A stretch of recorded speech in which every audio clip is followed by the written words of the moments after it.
Hello, welcome to our RecapPlus channel with me, Matthew. Today we will watch a recap movie called Solomon Kane, released in 2009. This is a spoiler content video.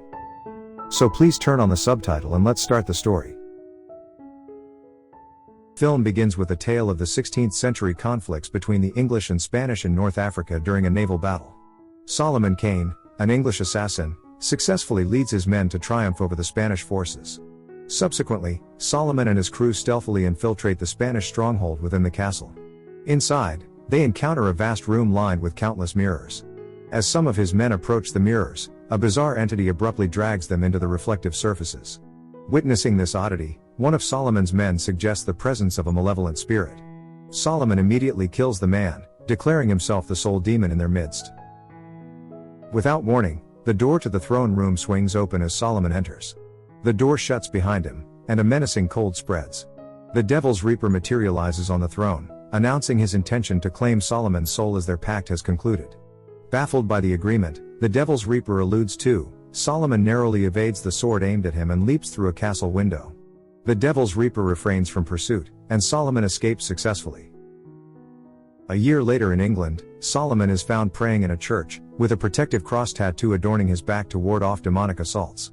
Having resided in the church for a considerable period, Solomon repents and swears never to take another life.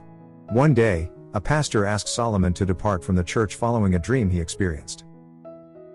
Following the pastor's dream the previous night, in which he believed something beyond the church walls necessitated Solomon's presence, Solomon reluctantly leaves the church without a specific destination. He wanders through wintry woodlands, eventually encountering three thieves who assault him and steal his possessions.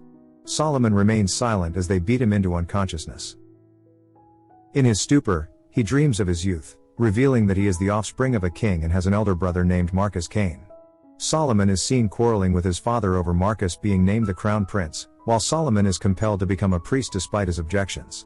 His father stands firm in his decision, prompting Solomon to abandon the kingdom. On his way, Solomon witnesses Marcus attempting to violate a young woman. As Solomon intervenes, Marcus becomes enraged and lashes out at him. Frustrated by Marcus's actions, Solomon inadvertently pushes him off a cliff. The scene transitions to the present, where Solomon awakens in a horse-drawn carriage after being rescued by the Crowthorne family. The Crowthorne family consists of a father named William, a mother named Katerina, and their three offspring, Meredith, Samuel, and Edward. Solomon reveals his past involvement in violence and bloodshed but explains that he has since repented and vowed never to kill again. Upon hearing this, William invites Solomon to accompany them on a journey to explore new locales across the globe. On their route, they stumble upon a recently ravaged area strewn with eyeless corpses. As they investigate the scene, Meredith inadvertently discovers a young girl who had survived the ordeal. They welcome her into their party. That evening, as they rested around a bonfire, the little girl recounted how the townspeople had attempted to incinerate a witch. However, the flames did not harm the witch, who then retaliated by massacring the townsfolk. Sensing something amiss with the girl, Solomon asked Edward to offer her his cross necklace. Surprisingly, she injured Meredith, leaving a black mark on her hand, and her visage contorted into something monstrous and repulsive. She attacked Solomon before taking flight into the sky. Simultaneously, a group of sorcerers called the Malachi began wreaking havoc in various locations and recruiting new members, including the three thieves who had previously robbed Solomon. The Malachi recruits were directly supervised by their masked leader. The next morning, Samuel awakened Solomon and led him away from the horse-drawn carriage. Concealed by trees, they observed peculiar-looking troops abducting local residents. Solomon instructed Samuel to return to the carriage and inform William of the situation. Regrettably, by the time Samuel arrived, Malachi's forces had already taken William captive. Hearing Samuel's cry, Solomon hurried back to the carriage, where Malachi's troops noticed the black mark on Meredith's hand and proceeded to abduct her. When Solomon confronted Malachi's soldiers and their leader, he attempted to negotiate peace. As the leader of Malachi was unable to speak, he employed magic to communicate through his minions. The message to Solomon was a challenge to fight them. Having sworn off killing, Solomon naturally declined the request. Due to Solomon's refusal, one of Malachi's men fatally stabbed Samuel. Witnessing Samuel's demise, William and Katerina implored Solomon to help them combat Malachi's forces. Reluctantly, Solomon broke his vow and engaged Malachi's troops single-handedly. During the skirmish, Malachi's forces abducted Meredith, murdered Edward, and left William mortally wounded. Desperate, Solomon pursued the carriage transporting Meredith but failed to catch up to it. Upon returning to assess William's state, Solomon discovered that the elderly man was still breathing. William asked Solomon to pledge to rescue Meredith and vanquish Malachi's forces as an act of atonement. After making this request, William passed away. Catherine handed Solomon a locket containing Meredith's picture and urged him to hasten her rescue. Solomon then departed on horseback, leaving Catherine in the forest. Along the way, Solomon eliminated all of Malachi's soldiers who attempted to obstruct him and liberated the captives in the horse-drawn carriage. He displayed Meredith's photograph, but none of the freed prisoners recognized her. After an extensive ride, Solomon seemed to have lost track of the unit transporting Meredith. He arrived at a church and informed a priest about his 3-day pursuit of Malachi's forces on horseback. The cleric explained that the church was situated on the border of Somerset and Devonshire, which happened to be Solomon's birthplace. That night, Solomon sensed the presence of malevolent spirits near the church. The priest confirmed the existence of evil entities within the holy building and led Solomon to another room to reveal the afflicted church members who had been cursed by Malachi's troops. At this point, the priest pushed Solomon toward the cursed individuals so they could consume him. Fortuitously, Solomon fought them off and escaped the premises. Unexpectedly, Solomon encountered the 3 thieves who had assaulted him previously. Their visages had transformed, indicating their allegiance to Malachi's army. A battle ensued during which Solomon eliminated 2 of the robbers. He intentionally spared the 3rd, hoping to extract information about Meredith's location. However, the robber claimed that Meredith was deceased. Furious, Solomon hurled the thief toward the malevolent spirits in the church. Despairing over his failure to save Meredith, Solomon sought solace in alcohol. In his inebriated state, he met a man named Henry, who had served under Solomon during the war against the Spanish forces. Now, Henry implored Solomon to lead the fight against Malachi's army. Grief-stricken, Solomon declined Henry's proposal. That night, as Solomon slumbered, Malachi's troops seized and crucified him in a field. His intoxicated condition prevented him from resisting, and he surrendered without any intent to fight back. Suddenly, a carriage carrying prisoners passed by, and Meredith, still alive, was among them. Upon seeing Solomon, she cried out for him. Her efforts were successful, as Solomon finally opened his eyes and spotted Meredith.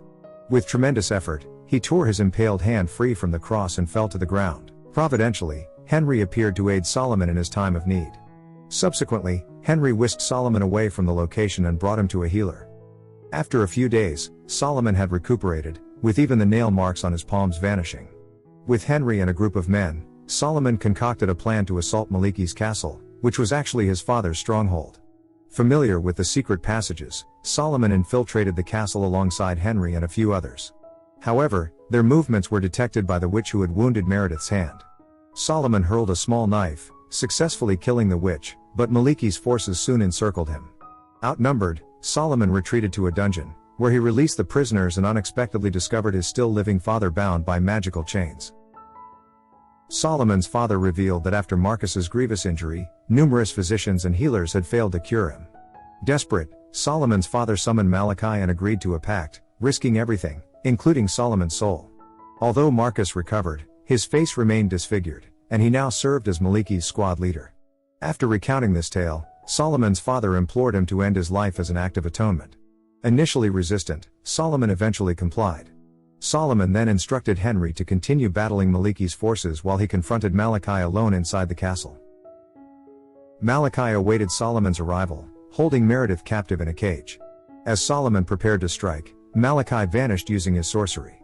Seizing the moment, Solomon unlocked the cage to free Meredith but was stabbed in the shoulder by Marcus. Despite Solomon's attempts to reason with him, Marcus continued his assault. Malachi re-emerged, declaring that Solomon's soul had been cursed and would soon be claimed by a monstrous demon. He intended to use Meredith's innocent blood to unleash creatures trapped in another dimension. Acknowledging that Marcus was fully under Malachi's control, Solomon killed him by setting him ablaze as a skirmish erupted between Solomon and Marcus. Malachi seized Meredith and lacerated her body, causing her blood to splatter and open a portal to release the enormous ember-composed demonic entity.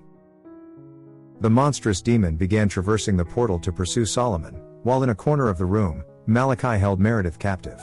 Solomon recognized that defeating the demon was impossible, and resigned to his fate, he intended to surrender his soul. However, just before his soul could be taken, Solomon successfully shot Malachi in the head, killing him. The portal then absorbed the souls of Malachi, Solomon, and the demon. As the portal closed, Solomon's body collapsed onto the castle floor. At the film's conclusion, a tearful Meredith cried out beside Solomon's prone form on the castle floor. Unexpectedly, Solomon awakened as his soul returned to his body, just before his death. William had stated that Solomon could redeem his soul if he managed to rescue Meredith, and evidently, Solomon had saved Meredith moments before the soul-absorbing portal closed. Before departing the castle for new adventures, Solomon stood before the graves of his father and older brother. He shared that Meredith had reunited with her family, and the world was now liberated from the scourge of witchcraft and demons. To watch more video like this, click on the videos on your screen, and don't forget to let me know how you feel about today's video in the comments down below. And at last I will say, stay safe and stay healthy. See you next videos.